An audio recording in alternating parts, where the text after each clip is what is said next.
Hello, alors là je suis en train de remplir une demande de passeport pour une personne âgée espagnole qui doit remettre son passeport à jour.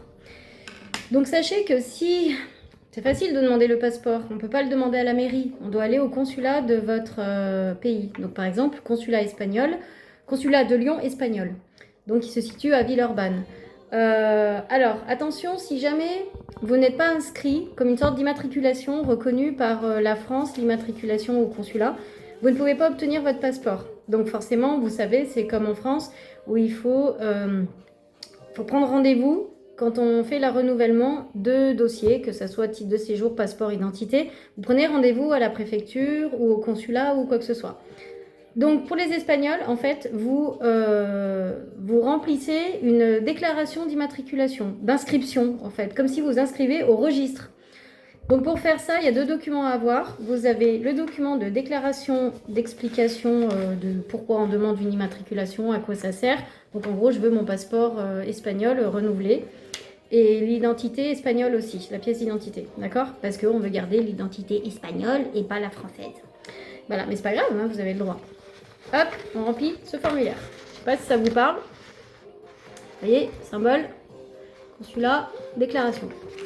Vous remplissez tout ce formulaire et il faut bien remplir l'immatriculation, le numéro de votre passeport, le numéro de la pièce d'identité, nom, prénom, identité, tout ça. Et il y a aussi celui-là, comme le titre de séjour, où on remplit la fiche d'identité, il faut coller la photo. Vous voyez? Donc pareil, on voit que c'est du consulat, il faut coller la photo, pas agrafé, coller, pas de bout scotch, et vous remplissez tout en espagnol de préférence, parce que c'est une identité espagnole. Voilà. Donc derrière l'identité des enfants et l'identité du conjoint.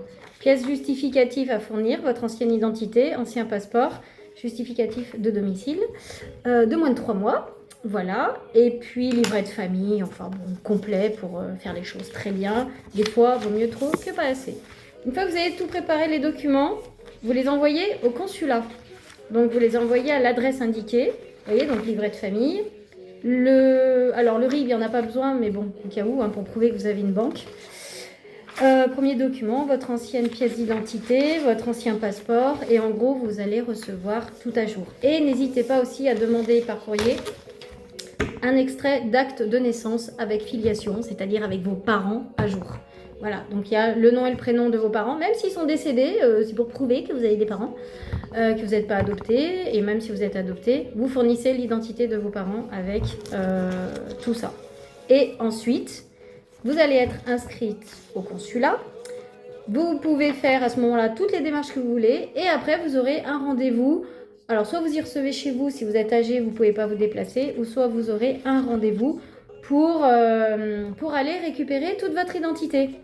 Voilà, donc c'est nickel. Et après, avec ça, vous pouvez faire vos pièces d'identité françaises aussi, naturalisation, double nationalité.